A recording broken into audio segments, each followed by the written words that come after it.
ज्ञानवापी के व्यास तहखाने में पूजा के लिए क्या है व्यवस्था? मुस्लिम पक्ष के बंद से पहले सुरक्षा बलों का फ्लैग मार्च। ज्ञानवापी मस्जिद के अंदर व्यास तहखाने में पूजा शुरू करने का फैसला आया और उसके कुछ घंटे बाद ही आधी रात में ज्ञानवापी के अंदर मंत्र गूंजने लगे। शंख और घंटे की ध्वनि के बीच हर हर महादेव का जयघोष होने लगा। हालांकि फैसले के विरोध में मुस्लिम पक्ष ने गुरुवार को इलाहाबाद उच्च न्यायालय में याचिका दायर की। मुस्लिम पक्ष ने वाराणसी की जिला अदालत में भी अर्जी देकर हिंदू पक्ष को उक्त स्थान पर पूजा करने से रोकने का अनुरोध किया है। इंतजामिया कमेटी के वकील SFA नकवी ने कहा कि उन्होंने इस मामले पर जल्द सुनवाई के लिए इलाहाबाद हाई कोर्ट के महानिबंधक के समक्ष आवेदन किया है। अदालत में दाखिल अपील ने श्री काशी विश्वनाथ मंदिर के न्यासी मंडल और आचार्य वेदव्यास पीठ मंदिर के मुख्य पुजारी शैलेंद्र कुमार पाठक को पक्षकार बनाया गया है। इस बीच अंजुमन इंतजामिया मस्जिद कमेटी ने मुस्लिम पक्ष से शुक्रवार को अपनी दुकानों और व्यवसाय बंद रखने और विशेष जुमा नमाज अदा करने की अपील की है। संगठन के महासचिव अब्दुल बाती नुमानी ने गुरुवार शाम जारी अपील में कहा, वाराणसी जिला न्यायाधीश के फैसले के आधार पर ज्ञानवापी मस्जिद के दक्षिणी तहखाने व्यास तहखाने में पूजा शुरू हो गई है। इस स्थिति को देखते हुए विभिन्न मुस्लिम संगठनों ने अपील जारी की है। इसके तहत 2 फरवरी को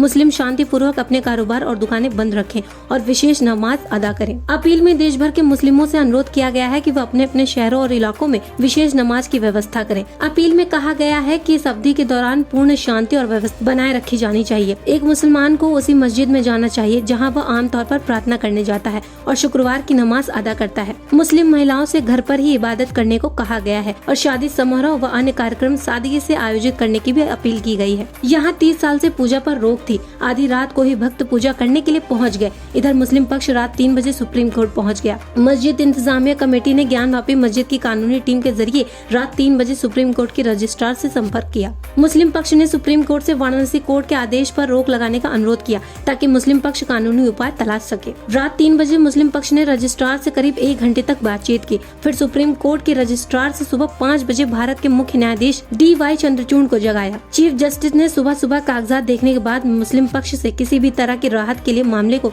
इलाहाबाद हाई कोर्ट के मुख्य न्यायाधीश के पास जाने को कहा। वहीं कोर्ट के फैसले के बाद ज्ञानवापी मस्जिद के अंदर व्यास तहखाने में नियमित पूजा कल रात से शुरू हो गई है। ज्ञानवापी के व्यास तहखाने में रोज 5 आरती का समय भी तय हो गया है।